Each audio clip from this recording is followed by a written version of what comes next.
Magandang araw sa inyo mga kababayan, at eto na nga, pag-usapan po natin itong impeachment na nangyari po kay VP Sara Duterte, dahil meron po tayong babalita yung mga nangyari daw dyan sa Malacanang at saka dyan sa Kamara. Naku po, patay kang bata ka, talagang may matindi ho tayong nalaman. At talaga nga namang ewan kung ito ba ay talagang simulanan ng kaguluhan ng mga utak nila. Alam nyo kung bakit? Hindi na ho kasi nila alam kung ano gagawin nila, kaya natataranta ng mga animal eh. Unya, ikikwento ko sa inyo kung paano nabuo itong impeachment na ito at kung paano na-impeach si VP Sara Duterte sa Kamara. At ang tamang term na impeach with ED. Kasi minsan may mga nagmamagaling na sinasabi, hindi pa impeach, banat bay. Huwag ka kasing magmagaling, mamaya papaliwanag ko sa inyo. Impeach po ang tawag po dyan, with ED. Na-impeach na po siya sa Kamara. Yun po ang nangyari, okay? So ipapaliwanag natin lahat yan. At saka ano ba magiging proseso? What's next? Kasi nag-adjourn na ang Senado. Matutuloy pa ba ito? Bakit nila ginawa ito amidst the last day? Okay? Kasi magtataka ka bakit pa nila ginawa na last day ng Kamara, bigla pa nilang isiniksik ito.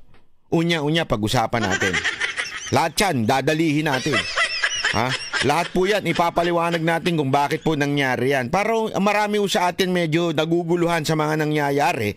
At yan ho ang ating tatalakayin ngayong araw na ito. Kaya makinig ka lang dyan, huwag kang maglilipat ng channel.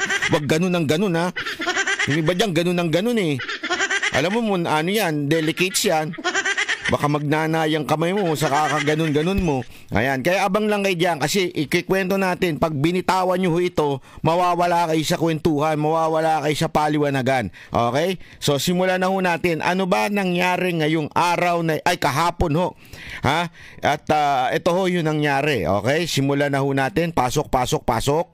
Higit sa 200 na mga mambabata sa mababang kapulungan ng Kongreso ang pumirma para isulong at i-verify ang impeachment complaint. Ito po yung pang-apat laban kay Vice President Sara Duterte. Inihabol ang nasabing reklamo dahil ngayon po ang huling araw ng sesyon bago mag-adjourn ng Kongreso para sa midterm elections at sa 2 na ng Hunyo ang kanilang balik. Naku po, grabe hinabol talaga. Balita ko talagang hinabol kasi ang balita natin, may mga hearing pa ngayon, biglang i-cancel, biglang nag-text. Sabi, punta kayo doon sa sabi ni boss, ganun. Hindi, meron talagang puwersahang nangyari. Pag di kayo pumunta, wala kayong akap. Pag di kayo pumunta, wala kayong IX, Punta kayo doon, mga alalay, mga alipin, yan daw nangyari. O, tuloy.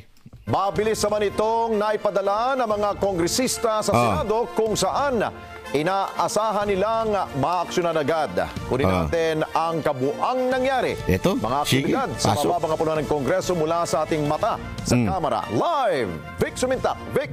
Pasok! Alex, ang ika-4 na impeachment complaint laban kay Vice President Sara Duterte na isinulong mismo ng majority group sa pangunguna ni Senior Deputy Majority Leader Ilocos Norte at Presidential son Sandro Marcos. Nako? Aba? Bakit gayon? Akala ko ba ayaw? Hindi akala ko ba ayaw ng tatay mo na wala daw magandang maidudulot tong impeachment? Abay, bakit ikaw ang nanguna? Pero nagpapalusot yung iba mga congressman, hindi daw naman siya nauna. Pero siya ang una-unang pumirma. Tarantado rin itong si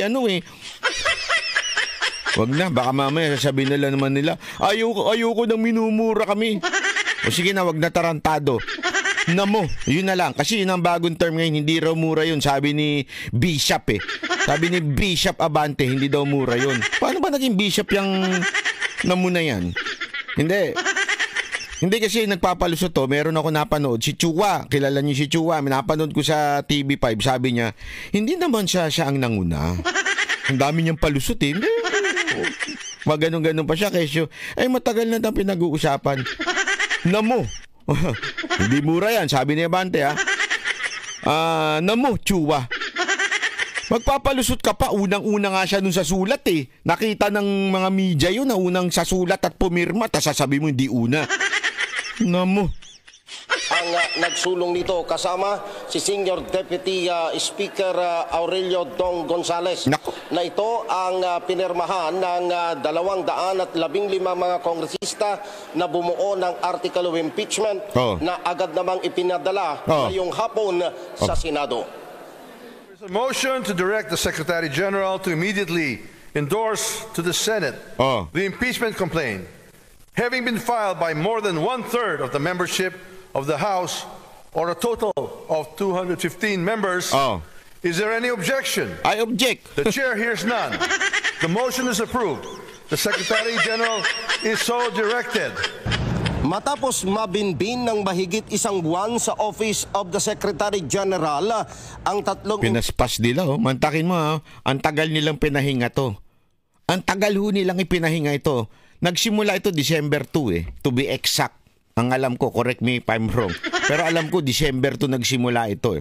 December 2, meron na kagad impeachment. Ang haba ng pahinga, mantakin mo, the entire December, the entire January. Even if, according to their rules, kailangan agad-agad na ipapasa ito at pagdidesisyonan. Hindi ginawa. In 2 months, bakit kanyo? Yan. Alam nyo, ito opinion ko, bakit kanyo? Kasi, alam nilang una, doon sa gagawin ng Iglesia ni Cristo. Medyo natakot sila noong una na, sandali, titingnan nga natin. Nung nakitang madami at... nakita nila na nung kinokontra na nila, may mga may mga inutusan silang mga bayarang troll na nagpapakalat ng kasinungalingan sa INC. Ang dami niyan. Ang dami nga nag-report sa akin ng mga taga-INC. Bakit yung mga vloggers lang na DDS na pinapapunta ang dami nag-fake news sa amin, sa iglesia, sa aming pinuno. Hindi man lang pinatawag. Kasi nga, tinrabaho muna nila kayo. Nung pagkarally ninyo, tinrabaho nila kayo, siniraan muna kayo, sinubukan mo ng i-testing hanggang sa nakasunod. Ipakukulong dapat ang social media. Dapat ipakukulong yan. Kasi ang nangyari, after the INC, lumabas naman yung budget. Tingnan nyo yung, yung pagkasunod-sunod, yung fiasco sa budget lumabas. Okay? Tapos, makikita mo, kailangan ng kailangan ng distraction, ika nga. Kailangan ho ng diversion. Kailangan mawala ang tuon ng mamamayan doon. Okay? Paano mangyayari 'yon? Kung hindi ito itatapik ng mga vloggers. Ang problema, yung mga vloggers magaling.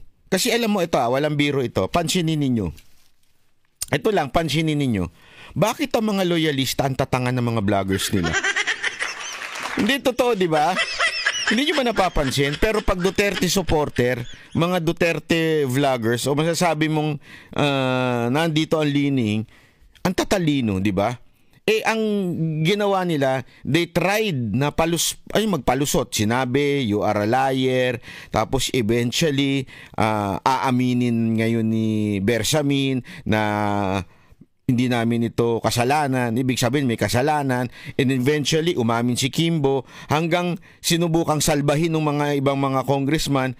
Lahat yan napasinungalingan ng mga vloggers.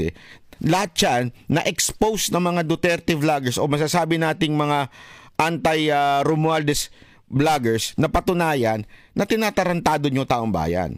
And because of that, makikita nyo it's a trend. Even mga hindi Duterte supporter naniwala doon at nakita nila yung katarantaduhang ginawa. Hindi lang pati Makatae Black, pati yung mga Dilawan, mga Pinklawan, nakita ho yun. Kahit yung mga pretending na nasa gitna, nakita rin ho yun. So talagang wala. Wa effect. Okay? Wa effect. Bakit to? Dahil nga araw-araw pinapaliwanag ito ng mga vloggers. Para madali, ang ginawa nila, inimbitahan nila ngayon yung mga vloggers. Na alam mo ang intention ay ipakulong. Di ba Prepared. Lalong-lalo na, mamaya pag-uusapan natin yung sa ibang video, pag-uusapan natin yung pikon na si si Bishop Abante. Wag na nga natin tawagin Bishop Abante yun. Pangit kasi pakinggan, nasisira yung mga ibang bishop. Dapat ang tawag na lang natin yan, Namo Bante. Namo Abante, yan. Since ikaw naman nagpauso niyang Namo, ibabansag na natin siya yan, Namo Abante. Di ba? So nung kitang-kita mo prepared sila na, pati si Paduano prepared na talagang ipakukulong yung mga vloggers. Sandali, mga kababayan, matalino ho ang mga vloggers. Matalino ho ang mga DDS vlogger na quote-unquote DDS vlogger. Alam mo kung bakit? Matalino, inunahan sa Supreme Court Prepared sila. As a matter of fact, nakatanggap ako ng tawag din. Kasi kasama po tayo dun sa 40 na pinapatawag. Nakatanggap din po ako doon. Ng tawag mula sa... Hindi ko nga ho alam Kasi nga busy-busyhan ako. Alam mo naman, pag ako, aware lang ako sa mga nangyayari. Pagka, alam mo yun, magbibideo na ako. Pero the rest of the day, may negosyo ako, may trabaho akong ibang ginagawa. So hindi ko alam until tinawagan ako, kasama ka daw. Ang problema papunta na ako ng Japan noon kasi naka-schedule na po ako, meron po akong negosyo dito na inaayos. So sabi ko, pasensya na, hindi ako makakasama kahit gusto kong sumama. Kasi alam ko pupunta sila sa Supreme Court the day before Sinasama nila ako kung gusto ko daw sumama, kasamang pipirma doon sa final nila. Sabi ko nga, pasensya na, hindi ko talaga ako kasi hindi ko na mabago, ang mahal-mahal ng ticket Hindi naman po tayo ganun kayaman. Middle class lang. Hindi totoo naman. So, ano ang punto ko dito? Kita ninyo, yun talaga ang plano. Kaya pala, sila magpapakulong itong mga vloggers ay dahil kinabukasan meron na silang plano na i-impeach si VP Sara Duterte. Yun ang katotohanan. Meron na ho silang plano. At to lessen the noise, to lessen the people na pumalag doon sa kanilang, kasi mantakin mo kung nakukulong yung 40, sabihin nyo ba, hindi ba imposible? Naku, walang imposible sa mga demonyong greedy na tao. Walang imposible dyan sa mga yan. Puro mga greedy ang mga animal na yan. Talagang wala imposible ang gagawin nila yan. At prepared na yan. Hindi ko kami ikukulong sa kamera. Ikukulong kami sa mga presinto. Yun ang ginawa nila kay Grijaldo. Kinulong sa presinto, di ba? So, ibig sabihin po nun, bawal ho mag-cellphone. Sa madaling salita, imagine ninyo yung 40 na yun, hindi ho makakapag-vlog about the impeachment. 'Di ba? Di kahit papaano, medyo hindi ganun mag-iingay kung papaanong tunay na nangyayari sa impeachment. Kaya yun ang kanilang lumabas na plano talaga. Ikulong ang mga vloggers para dito sa impeachment nito. Ngayon, ang tanong, bakit kanyo hinabol? Mamaya ako sasagutin yan. Unya. Impeachment complaints laban kay Vice President Sara Duterte. Inilarga ngayong huling araw ng sesyon ang ika-4 na impeachment complaint laban sa pangalawang Pangulo. Permado ito ng mahigit sa 1/3 na miyembro ng Kamara na siyang itinatadhana. Ayan sabi ni Namong Chua Hindi naman si ang nagpasimuno niyan, hindi naman si Sandro Marcos. Kitang-kita naman ninyo. Buhok pa lang, parang... Paradise! Iba yung tono mo. Wala ka sa tono, Brad. Ng batas para otomatikong mayakyat sa Senado ang Article of Impeachment kahit hindi dumaan sa hearing ng Committee on Justice. Kinumpirma ni House Secretary General Reginald Velasco na 215 na mga kongresista ang pumirma at nag-endorso sa ika-4 na impeachment complaint. Pursuant to Section 14, Rule 4 of the Rules of Procedures, in impeachment proceedings... Alam mo, sir, ako may suggestion lang. Bagay ka maging pare. Hindi. Yung boses niya kasi parang pang pare yung datingan. Walang masama doon hindi ko sinasabing pangit ang boses niya. Parang pare lang. That of House members who verified and swore before me this Pero hindi ugaling pare. Tuloy. complaint is 215 House members. Sa huling sesyon ngayong hapon, bago ang break para sa midterm elections, nagpatawag ng COCO sa majority group si House Speaker Martin Romualdez. Isa sa sinasabing agenda na tinalakay ang impeachment complaints laban kay BP Sara. Sa pagbubukas ng huling sesyon ngayong hapon ng Kamara, opisyal na inanunsyo na higit pa sa 200 na mambabatas ang nanumpa at nag-endorso sa ika-4 na impeachment complaint. Noong nakaraang Disyembre, magkakasunod na isinampa ang impeachment complaints laban kay BP Sara. Una noong December 2, sumunod noong December 4, at ang ikatlo noong December 20. Tama po ako, December 2 nga, December 2. Patay ang reklamo laban kay BP Sara sa sinasabing impeachable offenses na itinatakda ng konstitusyon, kabilang ang betrayal of public trust, culpable violation of the Constitution, bribery at high crimes. Inirekomenda naman na ilagak ang tatlong... Parang AM ano to, no? Announcer siguro ito si Kuya. Hindi kasi pagka pumikit-pikit ka, pakinggan mo yung boses niya, para ka nasa AM, di ba? Nakakatuwa. Hindi kasi naalala ko noon nung bata kami, pag hinahatid kami ng tatay ko sa eskwelahan nakikinig ng AM yun. Ganyan ang mga tono noon Impeachment complaint sa archive ng Kamara. Sa sesyon, inihalal rin ang 11 kongresista na aakto bilang prosecutor sa impeachment court. Alam mo, nung binasa ko yung aaktong prosecutor, alam mo, na-excite ako. Na-excite ako na sila ang kasi ibig sabihin nun, sila yung Senate, sila ang aaktong judge. Okay? Tapos merong yung prosecutor, yung ang aakto nun, yung mga kamara, yung mga babanggitin. Nung napakinggan ko kung sino yung mga yun, sabi ko, na-excite ako bigla. Kasi magmumukhang tanga ho yun. Maniwala ko kayo sa akin, magmumukhang tanga yung mga yun. Hindi pwede yung ginagawa kasi nila dyan, yung style ng ginagawa nila sa kamera na nambubuli sila. Hindi ho, eto, parang court proceeding na ho ang gagawin dito. Pagka binigyan mo ng mga abogadong de Campanilla itong si BP Sara Duterte, hindi yung katulad ni Libayan, ha? Pagka katulad na Libayan ng abogado mo, pakapagtawanan ka lang yan. Pero alam mo, yung mga yung magpo-prosecute kay BP Sara Duterte, pakinggan ninyo kung sino-sino. Nado.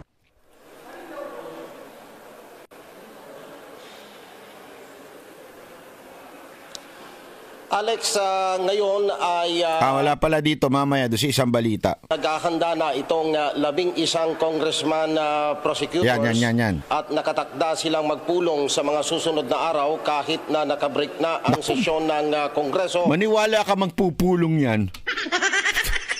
Wala, hindi magpupulong yan. Mangangampanya yan. Simula na ng kampanyahan Ang dami nilang akap at ayik para paghandaan ang impeachment trial sa Senado. Balik sa inyo, Alex. Okay, Vic, kung yung mga majority na mga congressman ang nag-verify at ang nagsulong nitong pang-apat na impeachment complaint, nakita mo ba na may sapat ba itong ebidensya? Di ba kung dadaan ito sa tamang proseso, meron ba itong forma, meron ba itong sustansya? At siguro pangalawang tanong, anong gagamitin nilang basehan sa kanilang mga akusasyon laban kay VP Sara? Pareho nung tatlo, Alex, kasi sabi nung isa sa tatayong prosecutor, si Congressman Chua, ay mayroong... Grabe si Chua, tatayong prosecutor. Shit. Hindi naman siya pero pambihira ho, wala ho sa hulog yun Ang level ng utak nun parang si Libayan Wala ho, sus. Kaya nga ako, alam nyo yun, kung kayo, marami yung sa atin medyo na-frustrate. Hindi naman na-frustrate, para nalungkot kasi na-impeach si VP Sara Duterte. Mga kababayan, ako na-excite. Na-excite ako hindi dahil sa gusto ko ma-impeach, pero sigurado kong magmumukhang tanga yung mga prosecutor na yan. Kasi ano basihan nila? Maniwala ho kayo sa akin, durug yan. Pagkadating sa mga dikampanilyang mga abogado ni VP Sara Duterte, maniwala ho kayo sa akin, magmumukhang tanga ito mga to. Sapat na forma at saka sustansya ang naturang impeachment complaint. At ang gagamiting mga ebidensya ay katulad din ng mga ebidensya na kinalap ng naunang 3 impeachment na nakabatay ito sa mga isinagawang pagdinig ng Quad Committee at saka ng House Committee on Good Government and Public Accountability. Sana nga pinupo niyo pati si Franz Castro. Para na kayong circus, para pa kayong magiging ano niyan. Alam mo yun sa mga peryaan, yung mga nagtataya-taya doon, yung may daga na tatawid papunta doon sa taya mo, yung baka maging bukang gano'n na yun. Hindi lang circus, peryan.